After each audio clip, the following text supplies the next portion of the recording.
दोस्तों नमस्कार। क्या इस देश की संपत्ति को लूटा जा रहा है? क्या इस देश में करप्शन सिस्टम का हिस्सा बन गया है? क्या इस देश की सरकार की राष्ट्रीय पॉलिसी अडानी के हित में खड़े होने की है? और क्या वाकई इस देश में कॉरपोरेट अपने धंधे को आगे बढ़ाने के लिए सरकार को घूस देता है? यह एक ऐसी परिस्थिति है जो इससे पहले देश के भीतर कभी भी उभर कर सामने आई नहीं। लेकिन पहली बार अमेरिका की अदालत में यह बात तय की गई कि दरअसल धोखाधड़ी और घूस के आरोप गौतम अडानी पर लगाए जाते हैं। ना सिर्फ उन पर बल्कि उनके साथ 7 और लोगों को। क्योंकि भारत के भीतर जो भी प्रोजेक्ट चाहिए उस प्रोजेक्ट को लेकर भारत के ही अधिकारियों को घूस दी जाती है। लेकिन घूस की रकम अडानी कहां से दे सकते हैं?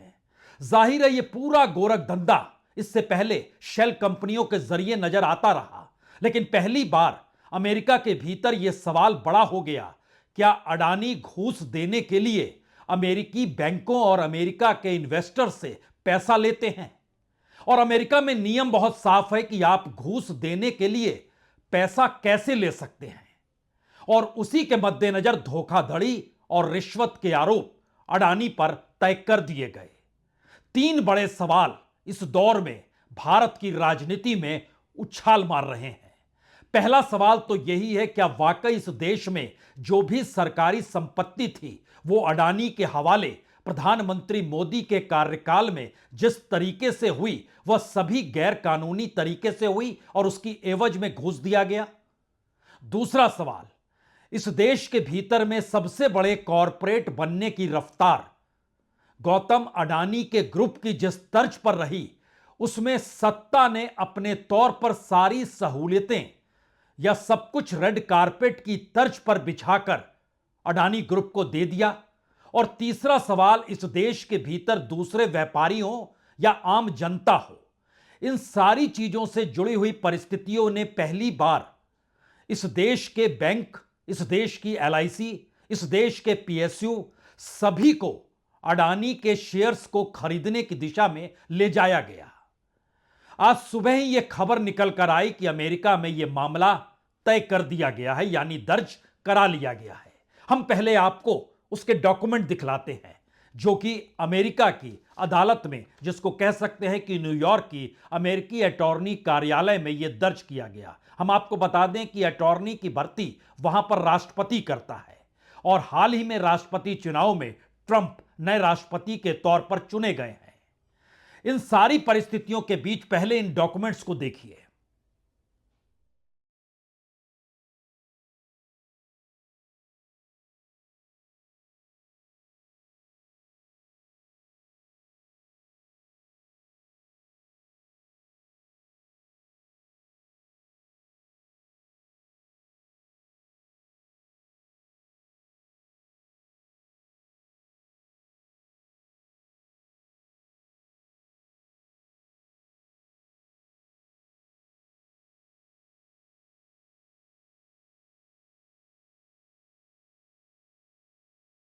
इन डॉक्यूमेंट में बहुत साफ तौर पर लिखा गया है कि अडानी पर अमेरिका में धोखाधड़ी और रिश्वत का अभियोग तय कर दिया गया है। अमेरिका में अपनी कंपनी को कॉन्ट्रैक्ट दिलाने के लिए 25 करोड़ डॉलर की रिश्वत जो वहां से उठाई गई उसका इसमें जिक्र किया गया है। जिन 7 नामों का जिक्र किया गया है, जिन पर यह आरोप है, उसमें गौतम अडानी, सागर अडानी जो कि उनके बेटे हैं, विनीत एस जैन, रंजीत गुप्ता, रुपेश अग्रवाल, दीपक मल्होत्रा, सौरभ अग्रवाल और सिटिल कैम्बनीज इनके नाम हैं। और अमेरिका में चूंकि राष्ट्रपति अटॉर्नी को नियुक्त करता है और अडानी ने ट्रंप की जीत के बाद डोनाल्ड ट्रंप को बधाई देते हुए कहा था कि हम 10 अरब डॉलर का अमेरिका में निवेश करेंगे। लेकिन इन सब के बीच जब 250 मिलियन डॉलर यानी तकरीबन 2100 करोड़ रुपए के घूस जो अडानी ने दिया वो भारत सरकार के अधिकारियों को रिश्वत के तौर पर दिया। और इस डॉक्यूमेंट में इसकी जानकारी दी गई कि 2020 से 2024 के बीच और पहली बार मामला उभरकर अक्टूबर 2024 में आया, यानी पिछले महीने ही इस मामले को वहां पर दर्ज कराया गया। और इस 4 वर्षों में 2100 करोड़ रुपए, जो कि डॉलर की शक्ल में थे, 250 मिलियन डॉलर, इसमें भारत के भीतर सोलर पावर प्लांट्स के प्रोजेक्ट का कॉन्ट्रैक्ट प्राप्त करने के लिए अधिकारियों को यह घूस दी गई। यहां पर अगला सवाल कोई भी पूछ सकता है, इतनी बड़ी रकम अगर घूस में दी गई तो मुनाफा कितना बड़ा होता। इसका जिक्र भी किया गया है कि दरअसल भारत सरकार के अधिकारियों को अगर 2100 करोड़ रुपए घूस के तौर पर दिया गया तो इस प्रोजेक्ट से जो मुनाफा धीरे धीरे अगले 20 वर्षों तक होना था वो तकरीबन 16,800 करोड़, इतना शुद्ध मुनाफा अडानी की कंपनी को होता। यानी इसमें कहीं भी टैक्स का जिक्र नहीं, टैक्स कटने के बाद इतना मुनाफा होता। यानी निजी तौर पर भी भारत सरकार के एक अधिकारी से गौतम अडानी ने मुलाकात की। इस डॉक्यूमेंट में यह भी लिखा है कि हमारे पास सबूत है। यह सबूत इलेक्ट्रॉनिक और सेलुलर फोन के जरिए है, यानी जो बातचीत हो रही थी और जो इलेक्ट्रॉनिक इक्विपमेंट्स होते हैं उसमें इन सबूतों को दर्ज किया गया है। इसके जरिए इस बात का भी जिक्र किया गया है, क्या यह भारत के भीतर घूस देने की परिस्थितियों में इससे पहले जो भी कर्ज उठाए गए, क्या उसके साथ इसे जोड़ा जा सकता है? क्योंकि अगर आपके जहन में हो तो 2022 में जब हिडेनबर्ग की रिपोर्ट आई, उसके बाद अमेरिकी बैंकों ने भी कर्ज देना बंद कर दिया था अडानी ग्रुप को।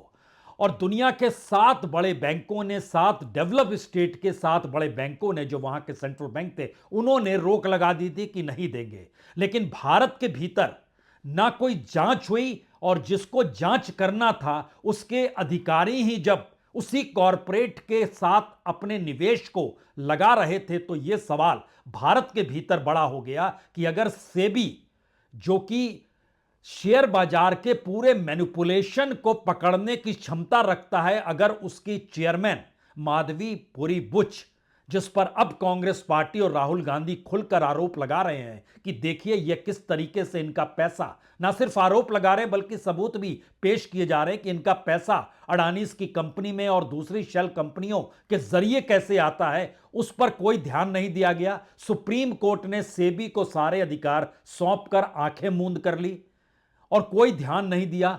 अब यह सवाल बड़ा हो गया है कि अगर अमेरिका के अटॉर्नी कार्यालय में यह आरोप वहां पर इस रूप में सामने उभर कर आ चुके हैं कि धोखाधड़ी और रिश्वत के जरिए पैसे की उगाही अंतर्राष्ट्रीय बाजार से और खास तौर से अमेरिकी इन्वेस्टर के जरिए की जा रही थी, तो एक क्षण के लिए इसका असर सीधे सीधे उसी शेयर बाजार में अडानीज के कंपनियों पर पड़ा है जहां पर मैनिपुलेशन करके इन चीजों को बढ़ाया गया। अडानी इंटरप्राइजेस आज सुबह खुलने के बाद लगभग 21% नीचे चला गया। अडानी पोर्ट्स 20% नीचे चला गया। अडानी ग्रीन एनर्जी 18% नीचे चला गया। अडानी टोटल गैस 15.5% नीचे चला गया। अडानी एनर्जी सॉल्यूशंस 20% नीचे चला गया। अडानी पावर 13% नीचे चला गया। अडानी विल्मर 10% नीचे चला गया। अंबुजा सीमेंट 11-11.5% नीचे चला गया। एसीसी सीमेंट 10% नीचे चला गया और एनडीटीवी यह भी तकरीबन 9% नीचे चला गया। और यहां यह समझने की जरूरत है कि प्रधानमंत्री बनने से पहले, यानी नरेंद्र मोदी जब प्रधानमंत्री देश के नहीं बने थे, उस वक्त 2000 पहले से मार्केट कैप शेयर बाजार के जरिए अडानीज की कंपनी का 2 लाख करोड़ का था, जो कि 2022 में जब हिडेनबर्ग की रिपोर्ट आई उससे ठीक पहले वह 20 लाख करोड़ को पार कर गया। यानी जो शख्स 2014 से पहले दुनिया के मानचित्र पर रईसों की तादाद में 609 नंबर पे था, वह 2022 में चढ़ते चढ़ते दूसरे नंबर पर आ गया। और अडानी के लेकर जो हिडेनबर्ग रिपोर्ट ने जिन बातों का जिक्र किया था उस पर सरकार ने ध्यान नहीं दिया। और सबसे बड़ी बात है कि ये तमाम आरोप जो लगते चले गए वो भी अब अमेरिका में लगे हैं, लेकिन भारत के भीतर सेबी ने आंखें मूंद ली। ईडी ने उस तरफ देखना नहीं चाहा। सीबीआई के अधिकारी तो अडानी का नाम सुनकर लगता था वो इधर उधर देखे, लेकिन उस दिशा में जाने के कदम ही नहीं बढ़ाए। और एसएफआईओ और डीआरई डीआरआई हो या एसएफआईओ हो, इनके अधिकारी भी अडानीज की कंपनी की तरफ देखते नहीं थे।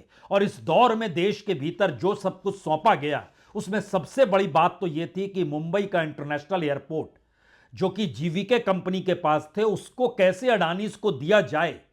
इसको देने के लिए सीबीआई, ईडी, आईटी सभी सक्रिय हो गए और जीवीके को जिस शिकंजे में लिया गया, जिसका जिक्र राहुल गांधी ने कई मौकों पर किया और इस दौर में कांग्रेस लगातार उठा रही है, यह सवाल और बड़ा हो गया, क्या वाकई इस देश में अडानी के हवाले सब कुछ किया जा रहा है। क्योंकि जब कंपनियों की फेरिस्त आई तो उसमें ऑफशोर शेल कंपनियों का जिक्र था, शेयर बाजार में हेरफेर का जिक्र था, अडानी के भाई विनोद अडानी का जिक्र था कि अंतर्राष्ट्रीय तौर पर वो कैसे शेल कंपनियों के जरिए चीजों को ट्रांसफर कर रहे हैं। लेकिन इस दौर में खामोशी बरती गई और सरकार के जरिए जो एयरपोर्ट, शुरुआती दौर में 6 एयरपोर्ट दिए गए, फिर 6 और एयरपोर्ट का जिक्र हुआ, पोर्ट्स लगातार दिए जाते रहे और इस पोर्ट किंग के तौर पर अडानी की पहचान हो गई। अगर ध्यान दीजिए तो 2015 में प्रधानमंत्री बनने के बाद नरेंद्र मोदी ने सबसे पहले सरकार का जो धामरा बंदरगाह उड़ीसा का था वह दिया। 2018 में कटुपल्ली जो तमिलनाडु का बंदरगाह था वो दिया गया। कृष्णपट्टम जो आंध्र प्रदेश का था 2020 में दिया गया। 2021 में आंध्र प्रदेश का ही गंगावरम बंदरगाह दिया गया। दीघी एयरपोर्ट जो कि महाराष्ट्र का है वह 2021 में दिया गया। और इन सब के बीच अंतर्राष्ट्रीय तौर पर जो भी डील या जहां भी विस्तार अडानीज का होते चला गया, उसमें बांग्लादेश हो, उसमें श्रीलंका हो, उसमें इजराइल हो, उसमें रूस हो, उसमें इटली हो, बड़ा सवाल यही आया, क्या वाकई प्रधानमंत्री की विदेशी यात्राओं के साथ जो द्विपक्षीय समझौते आर्थिक तौर पर होते हैं, उसके पीछे अपने तौर पर क्या अडानीज ग्रुप को सौदेबाजी की दिशा में प्रधानमंत्री की मौजूदगी होती है। और खुले तौर पर राहुल गांधी ने कहा था, यह आरोप लगाया, या कांग्रेस ने कहा, या विपक्ष ने कहा, और पार्लियामेंट के भीतर भी कहा गया कि सरकार अडानीज और दूसरे देशों के बीच बिचौलिए का काम कर रही है। यानी एक ऐसी परिस्थिति आकर खड़ी हो गई जिसमें इस देश की तमाम एजेंसियां भोथरी साबित दिखाई देने लगी। इसीलिए अब यह सवाल है कि अमेरिकी अदालत के भीतर जब धोखाधड़ी और रिश्वत के खुले आरोप इस रूप में तय हुए हैं कि आप पैसा इसलिए ले रहे हैं क्योंकि भारत सरकार के अधिकारियों को पैसा देना है, और भारत सरकार के अधिकारी पैसा इसलिए ले रहे हैं क्योंकि वह सरकार की नीतियों के आश्रय उनके अनुकूल तमाम चीज कैसे प्रोजेक्ट उनके हवाले करते चले जाएं। यानी भारत के भीतर जो पूरा सिस्टम है, ये करप्शन को लेकर सिस्टमेटिक तरीके से सिस्टम को अपने अनुकूल कर चुका है। यानी सिस्टम का हिस्सा करप्शन हो गया है। शायद इसीलिए बहुत तीखे अंदाज में पहली बार यह सवाल बड़ा हो गया, क्या भारत को इस दौर में क्रोनी कैपिटलिज्म से आगे निकलकर सत्ता चलाने और नेशनल पॉलिसी बनाने में कॉरपोरेट को मुनाफा देते हुए उसी कॉरपोरेट से उसकी एवज में पैसा लेकर राजनीति और सत्ता साधी जाती है, जिसका जिक्र बार बार हुआ। और इस बात का भी जिक्र हुआ कि आखिर सेफ का मतलब होता क्या है। यह सवाल इसलिए बड़ा है क्योंकि अगर कोई कंपनी 16,000 करोड़ रुपए कमाती है और उसकी एवज में भारत सरकार के अधिकारी को 2,000 करोड़ से ज्यादा का घूस देती है, तो यह मैसेज बहुत साफ है। भारत की राजनीति में इससे पहले ऐसा कभी नहीं हुआ था। इसीलिए शायद सवाल एक ही है, इस देश की जनता के साथ जो परिस्थितियों को विकसित किया गया, जिसमें रोजगार खत्म, मैन्युफैक्चरिंग सेक्टर खत्म, कोर सेक्टर पूरी तरीके से खत्म नेगेटिव स्थिति में, और इस देश में महंगाई का बढ़ना, बैंकों का दिवालिया होना, बैंकों का इंटरेस्ट रेट बढ़ना, और तमाम इकोनॉमिक पॉलिसी कॉरपोरेट और अपने दोस्तों के हित के अनुकूल करना, और उसकी एवज में पैसा भी लेना और राजनीति को साधना। आजाद भारत के इतिहास में शायद ऐसी परिस्थिति इससे पहले कभी हुई नहीं होगी, लेकिन सब कुछ आंखों के सामने है। बहुत बहुत शुक्रिया, बहुत बहुत शुक्रिया।